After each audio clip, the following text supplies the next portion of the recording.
Welcome to the State of Developer Education, a podcast by Major League Hacking.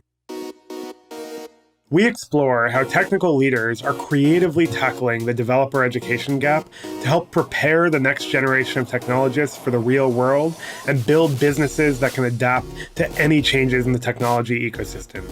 I'm your host, John Gottfried. Hi, everyone. I'm John. Welcome back to the State of Developer Education. I'm here with Marcos Placona, who is the Director of Developer Relations at Circle. Really excited to have you here. How are you feeling today? Yeah, really excited to be here. Yeah, no, it's all good. So I'm in UK. It's the end of the week, and and it's also the end of the year. So yes, very excited to be here. There you go. It's a good time. Awesome, man. Well, I'm really excited to learn more about what you're working on. I always like to start this podcast though with some background context on where my guests came from. And often for a lot of them, it's going quite a bit back in time. But I'd love to hear about your beginnings with software development. Like, how did you even get into the field as an early career person? Yeah, so I think that's an interesting story because I got to write my first sort of like program, my first lines of code when I think I was about 7. And I'm not going to tell you my whole story here, don't worry, but I think I was about 7 and I got to write my first lines of code because I had this, like, so my dad, he bought me this computer and was like, hey, there's games here, so like you're not going to be bothering me with like buying video games, so you can play the games here and you can do whatever you want. Are we talking floppy disk games at this point? Floppy disks. Yep. Yeah, definitely. Which speaks for my age, okay? So definitely floppy disks. And I got to this point where I was like, okay, yeah, this is cool, but it's not quite a video game. So I wonder what are the things that I can do with this. And one of the things was like basic. So like one of the floppy disks, and this was just for like a little bit more context, it was a computer that he bought from someone. It was like a secondhand computer. Mm-hmm. And the person he bought it from was, I think it was like buying something that was newer. So like back then, this wasn't like very, very new. And one of the floppy disks was basic. And that's where I got to kind of like go and write my first program. So there and then I was like, this is amazing. I can actually write codes and it turns into something like it does. I have a calculator now. So that was amazing. And then kind of like, a few years passed and I went through the whole, like, I knew I liked technology. So I went through the whole, okay, so CS degree. I got into my CS degree and I didn't like it. Like I got into CS and I was like, this is not what I expected. Like in a way, I kind of expected my CS degree to be much more like practical, whereas it wasn't. Like it was, there was a lot of theory on it. So I dropped out 2 years in. Okay, so like 2 years in, I was like, yeah, this is not working out. So I'll drop out and I'll do something else. So at this time, I moved to Europe. So I moved to the UK. I grew up in Brazil, and at this time I moved to the UK. And straight, like, as I got into the UK, I got a job as a developer, started, kind of like just doing my developer things. And then I decided that I wanted to try my degree again. So I went to computer science again. And that time I finished the course. Okay. So like, that time I went through it. That time was different. And I think, in retrospect, I feel like when I did my first degree, like when I went for my first degree, I just wasn't mature enough. Like I just didn't have an understanding of like what it is that I expected. Whereas on the second time, I was like, okay, so I know what I'm gonna get. I know there's gonna be some theory, but I also know there's gonna be like a lot of fun, and I'm gonna get to meet people and everything. And so basically, like I've been an engineer most of my career. Okay, so even now that I don't have an engineering title, I still write code pretty much every day. I still really enjoy it. So like I am your kind of like lifestyle developer. Mm-hmm. Yeah, it's funny. I had a really similar experience where I started off in computer science and actually switched and got a history degree because I realized that I could do programming for fun, and the theory and sort of the mathematics of it wasn't what I was interested in. But I've encountered a lot of scenarios now where I look back and I'm like, I really wish I understood the theory better. Yeah. At the time, I didn't get it, and now it's kind of a missing piece. Yeah, so that's the thing. Like I think I just wanted to write code when I did, my first kind of like try on CS. I was just like, I just want to write code. I don't want to learn about these stacks and heaps and like why they exist or something. Like I just want to go and write some code. Whereas, as you grow up, you kind of go, yeah, okay, so maybe that's actually important. Yeah, it's definitely hindsight is 2020 there. Yeah. I'm curious though, like looking back on it, and certainly you've worked with young people and students more recently too. Are there things that you think sort of an academic environment could do differently that would satisfy both of those interests and needs?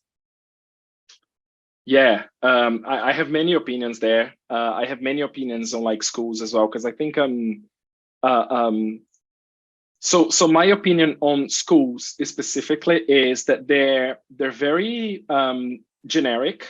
Like they're very, they just give you like this, there's this one curriculum and that's the same for everyone. However, the counter argument for this in schools is like it gives you a taste of everything. Okay, so like, you go to school, you learn some like maths and you learn some history. And a lot of times when you go to school, you're thinking like, I'm just never gonna use this in my life.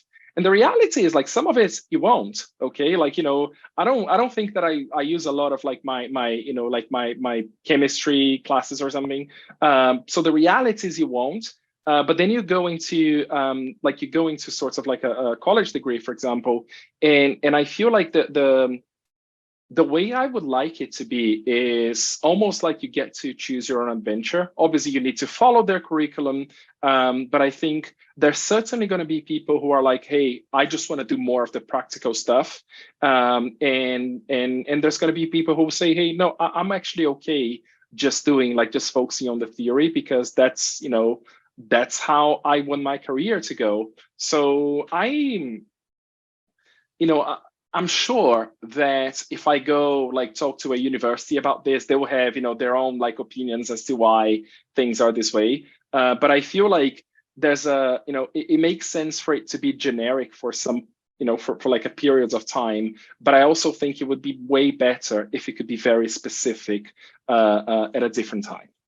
Yeah, it's almost like you have to be able to tie the use cases back to the actual theory to make it Yeah. click. Like Hmm. I never cared. I was like, oh, ON, like whatever. Like, what does that mean? Now like I've encountered scenarios where it's like, oh, okay, like I understand why optimization is an important topic, right? But when you're learning purely the theory with no application, you don't Yeah. really get why it's useful. Yeah, 100%. Yeah. And yeah, I do feel like things could be different. Um, we have gone a long way though, Mhm. because like you say, it's like, I get to spend time with like students at hackathons and everything. And a lot of the times when I talk to them, I go, wow, I wish it had been like this back when I was at university. Like I wish I had access to the same things. So we've gone a long way, and I feel like we're going towards the right direction. Mhm. But I still feel like there's some tweaks that can exist. Yeah, absolutely. It's MLH certainly exists, at least in part, because it's something that Swift and I both wished we had more of as students. Yeah. Um, so you started off kind of false start and then start again as an engineer, and eventually you went to developer evangelism, which has many different aspects to it. Like, what drew you to that rather than staying on the core like engineering path? Yeah, so developer evangelism for me, like I always joke, like whenever I like if I'm interviewing for a job, for example, like I'm always like I always like to tell people that I got into developer evangelism by accident because I was an engineer.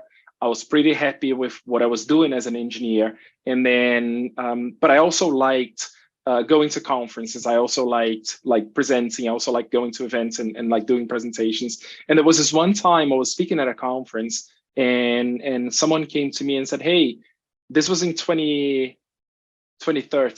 Okay, so someone came to me and said, "Hey, have you ever thought about developer relations?" And I was like, "I don't even know what that is, but like, tell me more." So they tell me about like, what it encompasses, and I'm like, "That's a job?"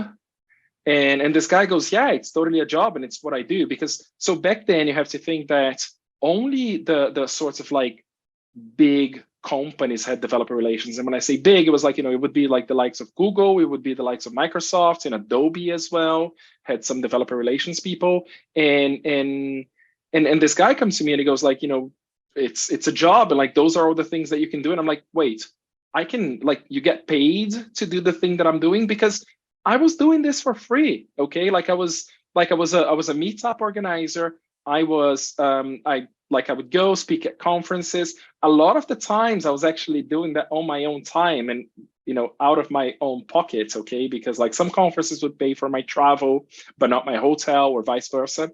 And this guy was like, "Yeah, you get to do like all these things. So you get to basically just like do the full package, and you don't need to go back to work on Monday and like work a sprint."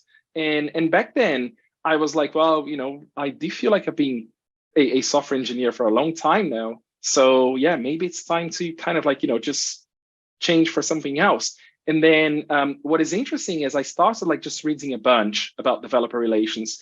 And I remember like, back then reading Chris Heilman's blog post about this. Yep. And he had a long page with like a bunch of things about it and like all the pros and cons and everything. And one of the bits of advice that I got from him on his blog was, if you're going to do developer relations, you got to make sure that you do it for products that you're stoked about. Because if you're not, it's going to be very hard. And I honestly, I couldn't agree more. And like having done developer relations for a long time now, I couldn't agree more, because I did my research, I did my own research, and I talked to a bunch of companies, and ultimately I ended up at Twilio. So ultimately I ended up joining Twilio in 2014. So I still took a while. Remember, I met this person in 2013 when they told me about developer relations, and basically I was like, no, I want to take my time, and I want to make sure that I find the thing that is right for me. And back then, Twilio, and it still is, okay, but like back then Twilio for me was like this magical thing of like, wow, you write 3 lines of code, someone gets a text message, that's amazing. And I also remember, so that's the funny bit here, because I also remember like seeing a job advert from SendGrid, which at the time they weren't like they hadn't been bought by Twilio, and I remember just like reading about it and thinking, who wants to work for an email API? Like, emails are boring. And little did I know that eventually Twilio was gonna buy SendGrid, and I'd be doing some developer relations for SendGrid as well. But yeah, no. So it was by accident, but it's by far the best choice that I've made in my career. Like, I actually really, really enjoy developer relations because I like the educational sides of it. Okay, so yeah, it's by far the best choice that I've made. Yeah, it's funny. So my co-founder and I at MLH met when I was a developer evangelist for Twilio, and he was at SendGrid, and we always had this kind of like friendly competition of like who could make the most interesting demo, and I always felt like I had a leg up because making someone's phone ring is way cooler than sending them an email. But Yeah. we definitely went back and forth on it. He had some really cool ideas, but yeah, it was an interesting time. And I like, you were at Twilio for quite a long time. Yeah. And I would imagine that DevRel, both as a field and also as a strategy at Twilio, matured quite a bit over the years. Like, what was different from when you started it to sort of now, right? And you've been doing it now for almost a decade. Yeah, so back when I started, and I remember thinking about this as well, okay, like back when I started, I think the way I like to put it is DevRel was spring break for developers, okay? So a lot of the people that I knew that did DevRel back then, or the people that I met back then, they did it for a year and were like, I can't do this anymore. Like, I just want to go back to being a developer, because A lot of burnout. like, this, like, it's like, DevRel is very intense, and it's also not that glamorous. like a lot of people just say it as like, oh yeah, you're going to be traveling the world and you're going to be seeing places and talking to people, and that sounds amazing. And it's like, there's a lot of like being alone in a hotel room on a weekend. There's a lot of like doing work and actually working on presentations on your own. It's a lot of fun, but it's also not that glamorous. And this is definitely not a rock star's life. Okay, like there's no like throwing screens out the window or something. Like that's not that's not the lifestyle. And I think like what's changed is, again, back then this was it was spring break for developers. Like developers were getting to it. Then companies would just like wear them thin until they just couldn't do this anymore. And they would just like move on.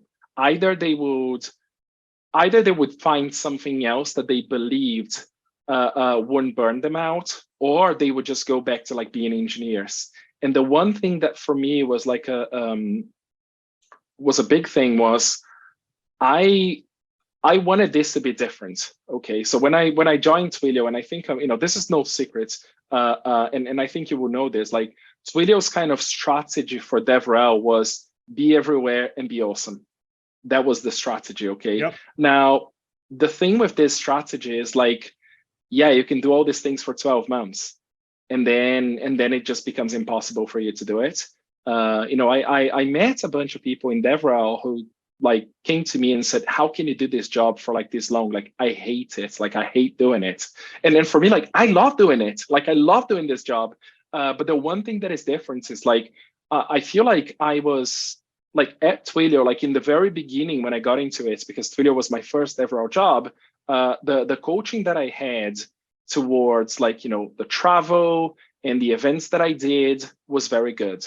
Like, I feel like that was perhaps the tipping point where Twilio, and the leadership was kind of like realizing that it costs a lot for you to find someone. Like it costs a lot of money and energy for you to find someone. And then you get that person to a point where they're ready to go, they're ready to represent the company and everything. And then you send them out there and they do it for 12 months and leave. Like it's just not sustainable. So I think this was the tipping point, and I feel lucky that I was kind of like part of it, because when I started to build teams like for Twilio, so like I was involved in like building. Obviously, I built the EMEA team. I was involved on the APAC, and I built the LATAM team. But when I started to build teams at Twilio, I always had this in mind. So these were the conversations that I had with candidates, like, hey, it's a great job. But it's not all that glamorous, and you gotta make sure that you're thinking about these things, because in a way, I know people like to say that like work and your life, they're like two separate things, but the reality is like you spend a third of your life at work. Okay, so in a way, like whatever you do at work, it affects your life. And also, if you're going to be traveling on weekends, for example, this is way more than a third of your life. Okay, so it's important to kind of like keep those things in mind. And I feel like what we did is we got to a point where we basically found that balance. Okay, like our attrition at Twilio was very, very low. Like we got to a point where attrition was very low. And I think it's to do with like all the work that we did to make sure that people understood that something like and I love this, like people understood that a blog post, for example, is the meetup that you don't have to go to. Okay, because I'm not saying that meetups aren't important, but they're two separate things. And sometimes you don't need to go to like 5 meetups a week. You can go to one, and you can like do blog posts, and like you will certainly get way more eyeballs on your blog post than you would ever get at a meetup. So making sure that people understood this, and making sure that we also had an understanding of this was very important. Yeah, I think that's incredibly wise to move in that direction, right? It's a lot healthier to have more balance. I mean, one of the things that we've done at MLH, and honestly, some of this was learned from Twilio when I was there is we have this concept of recovery days. And like Hmm. we do a lot of hackathons. And so if one of our full-time team members goes to a hackathon, like we fully expect them to take time during the week to offset that, right? Like no one should be working 10, 15 days in a row. That's not sustainable, and it does burn people out. And I certainly had my own levels of burnout at various points in time. And it's, I think it's good that the field has moved in a healthier direction. Yeah, and I think the thing with burnout is you, like, weirdly enough, you only, unless you have the experience, you only realize when it's too late. Like, I've met so many people in DevRel who, the moments that they realized that they were burnout, they were like, I can't do this anymore. Like, there's no way back. There's nothing. Like, even if I take some time off, like, there's no way back. Whereas, when you've done this for a while, when you have some experience of, like, what burnout actually feels like, when you're getting there, then you know yourself, and you go, cool, I'm going to take a break, I'm going to stop a little bit. But not everyone has that experience. And I think the way and this is the way everything works. Okay, so this is not just in DevRel, this is everywhere. I think every company wants as much as you can give.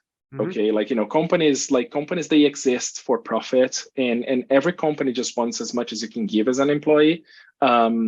So I think a lot of the times it's down to you to be able to recognize those things and say, no, I need a break. Yeah, it's really interesting because I think part of the field maturing is also the individuals in it maturing. Like for me, Twilio was my first full-time job. And, when I look back on it, like part of why I had put an unhealthy amount of time into it was because I loved it and it was fun and interesting. And like, I didn't have the sort of like comparative data points of other jobs, or also the sort of like boundaries myself to, um, really think about it critically at the time. And I still see this happening when you get, new grads or very, early career people going into DevRel, where it's like, it's fun. Like it truly is fun. And they're so passionate about it. And it's almost like you like overexert yourself because of how much you like it, but you don't really have the mechanisms yet to be like, like I should probably take a week off here, like I'm on the verge. And I do think that like as people further in their careers are running DevRel departments and being developer evangelists themselves, that you sort of there's just a level of like you have more experiences to compare it against and more balance in your life in general, and you can sort of think about it more critically. And but I still see what you're talking about happen at a lot of companies. Yeah, no, it still happens. And it's interesting because I left Twilio in April, April this year, and I left Twilio just because I felt like, I had been there for 7.5 years. Okay, so that is a long time, and I felt like I just needed a break, like I just needed something new, I just needed to do something different. And sort of like 2-3 months in, I was like, okay, so I'm gonna start talking to companies and see like what's out there. And I talked to a lot of companies where I was like, I feel sorry for the people you're going to hire to do this job, because you will wear them very, very thin until they hate you and they hate the job and everything about it. And it's a shame. So yeah, I very much agree with you. Like this still happens a lot. It will continue happening, and I think it's down to people like us, people like with more experience in this field, to make sure that we kind of like treat people well and we take care of people. So the biggest thing for me, like back at Twilio or at Circle, is like I gotta make sure that I'm taking care of folks in my team, because especially people who are new to this, because they don't know, like the reality with this job is exactly what you said. Like it's a fun job and you can keep on going. Okay, Yep. like with someone who's like new to the job, if they're going to an event and I say, hey, so there's actually another event and it's a little bit further. So like, you're in Spain and there's another event that is in Portugal, they'll go, sure, I'll go to Yep. Portugal. And the reality is they'll keep on going until like there's nothing else. Yep. So it is down to folks like us to make sure that we take care of people, because it's an incredibly fun job, but it's also it can like wear you down Yeah. very quickly. Yeah. So that's a really nice segue, right? Because it sounds like you've ended up at an organization that's thinking about it in a very healthy way, right? Let's talk about Circle a little bit. I want to start with like, was let's call it Web3 as a field on your radar before Circle, No, or was it something else that got you excited about the company? no. So Web3 was, I guess Web3 was like the very opposite of like being on my radar.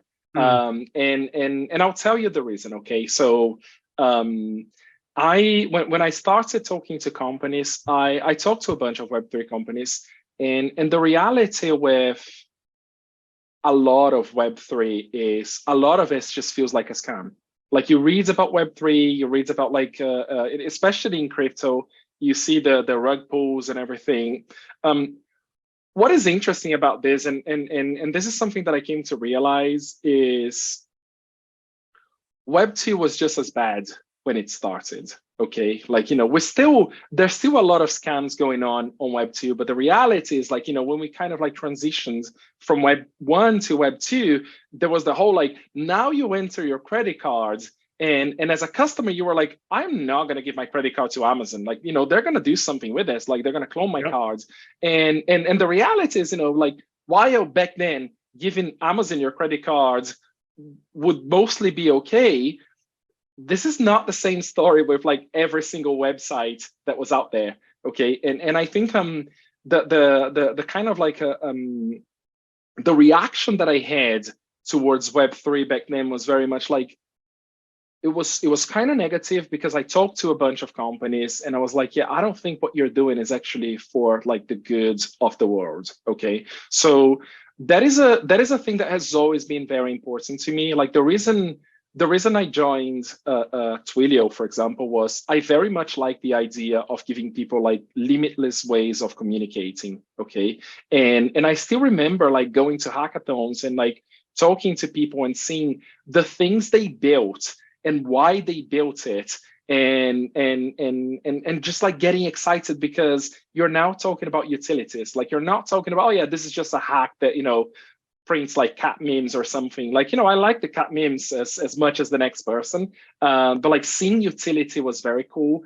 And Circle for me was, I was contacted by someone that I know from Circle, who's now my manager, and she came from Mozilla. So we've met a while ago during events, and she got in touch with me and she was like, hey, can I just like tell you about Circle? And I was like, yeah, sure. So this was the time when I had left Twilio and I was talking to companies, and then we had this conversation and I was like, wow, this is so not how I expected things to be, because you're telling me all these things and I'm actually excited by the products. Like I'm actually excited because you're telling me about USDC, for example, which is something that I didn't expect to be excited about.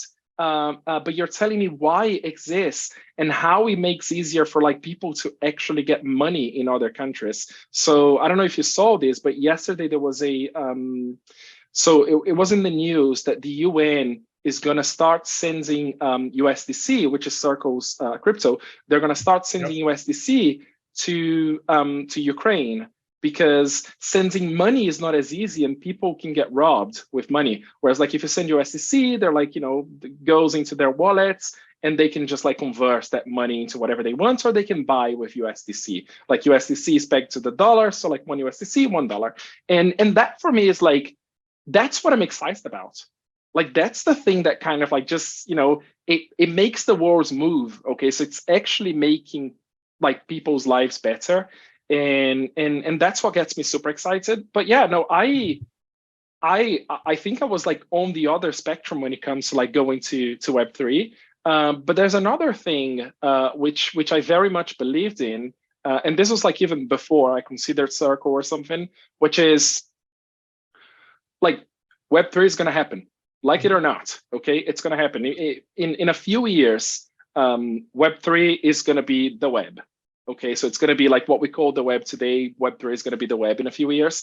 It may not be in the same shape or form as we see it right now, but it is going to happen. Okay, so like the blockchain is a thing. Maybe in a few years, like we're not going to be like Web3 developers aren't going to be building things that are so like close to the blockchain. Like I know, there's all these talks of solidity and everything. And I imagine that in a few years, like you're not necessarily going to be building using solidity, you're going to be using APIs. Like it is going to happen. So like for me, what is interesting now is like, yes, there's this new technology, there's a bunch of people who are excited about it, and it's actually solving like real world problems.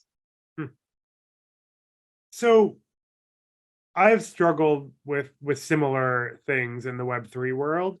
And when I look at our community, a lot of the folks in it are really excited about the prospect of Web3 for one reason or another.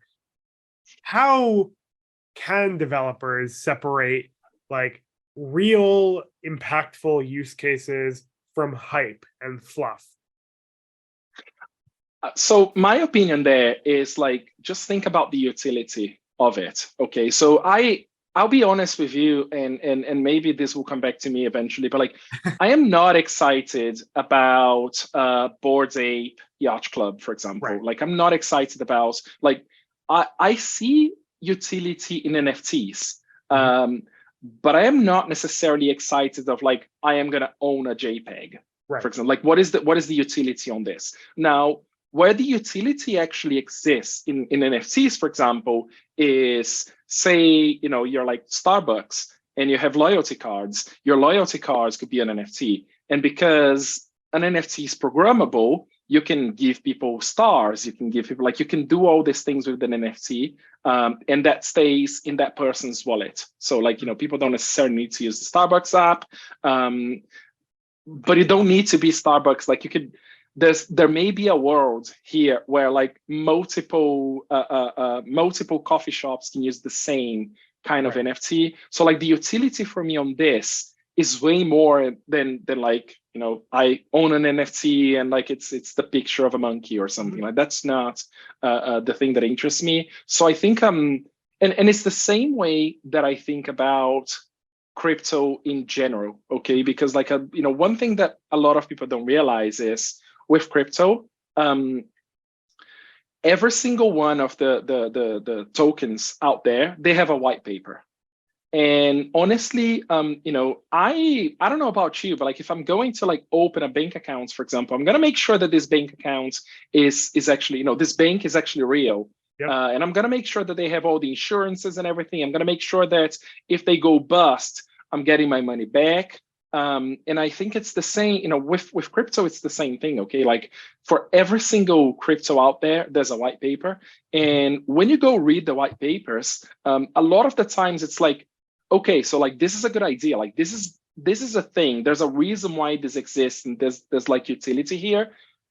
Whereas a lot of the times, like Dogecoin, for example, yeah, that's not necessarily a utility, okay? Yeah. I'm not speaking against Dogecoin because who knows? But like right now, that's not necessarily a utility. So for me, like, my advice is like, just look for the utility. And if you do go and talk to like someone who actually represents that company, they should be able to tell you like what their utility is. If they can't, then, most likely there is no utility. Yeah. It's like, it's funny because it's almost as if the first use case that gained popularity here with NFTs was like Pokemon cards, and it's like, that's cool. Like I like collectibles. I had Pokemon cards, but that can't be the end all be all of that technology, right? Like, yeah, exactly. Advanced for that. And it feels like it's like, I don't know, like it's almost like limiting the full potential by focusing too much energy on that one specific space.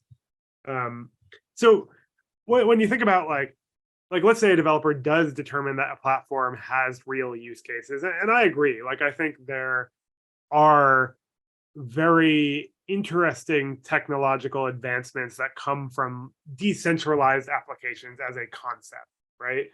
So you find a platform, let's say it's, providing monetary funds to a war zone, right? Like great, awesome use case. How can developers actually learn to be involved with these ecosystems? Because, it's not a simple technology in a lot of cases. There's some complex concepts to understand. So what a lot of those platforms offer. So like I'll give you one example, which is one of our partners. They're called Alchemy, and Alchemy has Alchemy University, for example, and Alchemy University kind of like walks you through the whole thing. Okay, I told you about my backgrounds. Like I don't come from a Web3 world. Like Circle is the first kind of like Web3 company I worked for, and going through some of that training was very good. There's one thing that I must make you aware when it comes to like developers and like having this kind of training is a lot of the Web3 companies, they tend to be very opinionated towards their own product. Okay. And as a developer, if that's the first thing that you learn and they're very opinionated about it, you basically just think that there's nothing else. Okay. So my advice here is, if you find a platform and if they offer training, so a lot of these platforms, they actually offer training like this. So there's Circle has Circle University, Alchemy has Alchemy University. So a lot of those platforms, they actually offer this kind of training. And my advice here is just try and look for all the things that are out there. Okay, just like have an open mind and just try and look for all the things. But the trainings are very, very complete because the focus for me right now at Circle is I am not necessarily focusing on the Web3 developers because like my focus is on education. So obviously I'm creating content that is for like existing Web3 developers, but I'm focusing on Web2 developers because again, like I said before, like those are the developers who are gonna go into Web3 in the future. So like my focus is, I always say this, like there's 25 million developers, roughly 25 million developers in the world. And you look at Web3, there's about 25,000. So where do you think my focus should be? Like, I'm focusing on basically on the bigger pie here. Like I'm focusing on the developers who are going to be the Web3 developers in the future. So I'm focusing on those developers. And so our strategy is very much like, hey, we want Circle to be a tool in your tool belt. Like we know that you don't necessarily need us. Like you may not necessarily need us right now. You may not even be at a point to be at a job where you need us right now.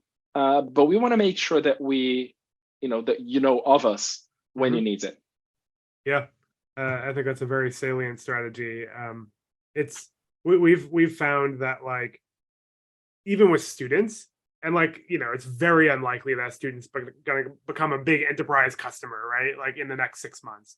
But we've been doing this for 10 years now. And we basically found that like alumni keep the preferences they had when they were learning. If you learn a platform and you have a great experience with it and you come up with all these fun use cases, when that use case comes up for your job, like you remember it and it actually influences how companies buy technology. And it's, that applies to students. It applies to any developer. Like developers are very opinionated and they like what they like, and that matters. And also like this may be a hot take, but like especially a lot of like marketing people, they tend to say that developers aren't decision makers, so they tend to kind of like focus on like decision making events and everything. And for me, like yes, developers are the decision makers. Like they are opinionated, and ultimately they're going to be the ones who dictate which technology is going to be used. Because we, like in the software engineering worlds, I feel like we're lucky enough that if we don't like the tech that the company we work for uses, we just go work for another company. Yep. And that happens, okay? And I think companies realize this, and obviously companies realize this because hiring developers is not easy, okay? Like hiring software engineers is not easy. So developers are the true decision makers, okay? So they're the ones who, if someone goes, hey, we need a proof of concepts of like how to send messages. We need a proof of concepts of like how to send SMS messages or something. They're the ones who say, hey, I was at this hackathon and I saw Twilio. I am very firm on that. And I think, yes, getting in front of developers early on their journey is the way to go. Like just, way earlier. Yeah, I completely agree. I know we only have a couple of minutes left here. I have a couple of final questions that are more kind of fun and interesting here. You've only been at Circle now for a couple of months, but what's like the most interesting or kind of like unexpected use case that you've seen someone in the community build with it? I guess the most interesting use cases I've seen will be some of the so we've done a program with some folks in Africa, and we did an Africa trip. We went to like a bunch of places, and there was this story that it kind of stuck with me, which was someone was telling me that moving money in Africa, like, Africa is a whole thing. Like there's a bunch of countries in there, and moving money is very hard because they don't actually have any, like a lot of countries, they don't have a banking system. So the way a lot of those countries work is I can only transfer money to you if you have a bank account with the same bank as I do. Yep. There is no, like cross transfer. And when you talk like international, it's even harder. Okay, so like you're talking about like people shipping containers from like a country to another and like having to pay for things. And they were like, the way that we could do it was to actually travel to a country with like US dollars, because like US dollars is the currency that basically everyone accepts. So they were like, the way for us to kind of like get this done was like to travel into different countries with US dollars, but then you have all the risk because you're now traveling with like a bag full of cash. Yep. And this person was like, there's a risk of that. There's a risk of like, you just losing out on conversion and everything. And basically, like their kind of use case was like to do like remittances in USDC. And now what you're talking about is like, there's a person here, there's a person on the other side of the continent, and they have a wallet. So you make a remittance and that person receives the money, and it's always going to be the same amount of money. Everyone has visibility of it. So it kind of goes against like the whole, anything to do with like bribery or anything that could be kind of like illegal in a way. It's like, no, it's all visible. Like, people can see it, everyone can see it's all on the blockchain. And that for me is like, it's kind of fascinating. I find it really fascinating. And the other thing is, I know they're doing similar things in Argentina as well, where the Argentinian peso, like it fluctuates a lot. So people are basically just converting their money into crypto. Okay. And that's their way of kind of like just staying ahead of inflation, because your money can be worth this much today and like nothing tomorrow. So yeah, I'm fascinated by like these use cases. Yeah, I love that. That's really powerful. My last question here is, if there's anyone in the world of tech that you could take to lunch, who would it be, living or dead? Anyone in the world of tech that I could take to lunch? Wow.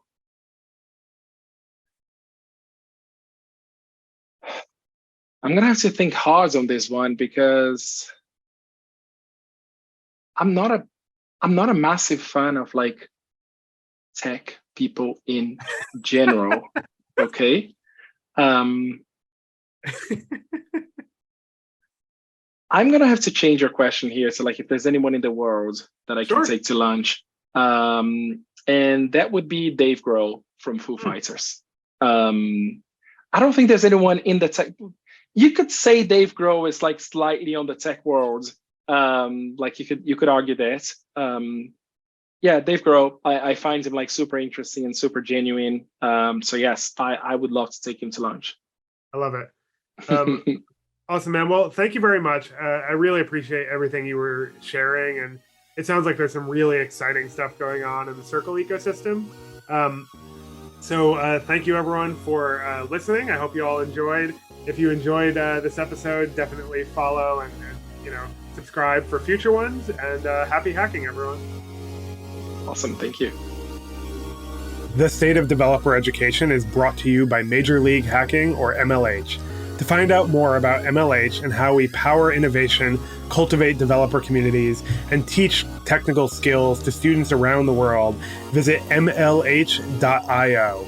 And then make sure to search for Developer Education in Apple Podcasts, Spotify, Google Podcasts, or anywhere else podcasts are found. Make sure to click subscribe so you don't miss any future episodes. On behalf of the team here at MLH, thanks for listening and helping us empower the next generation of technologists. Happy hacking!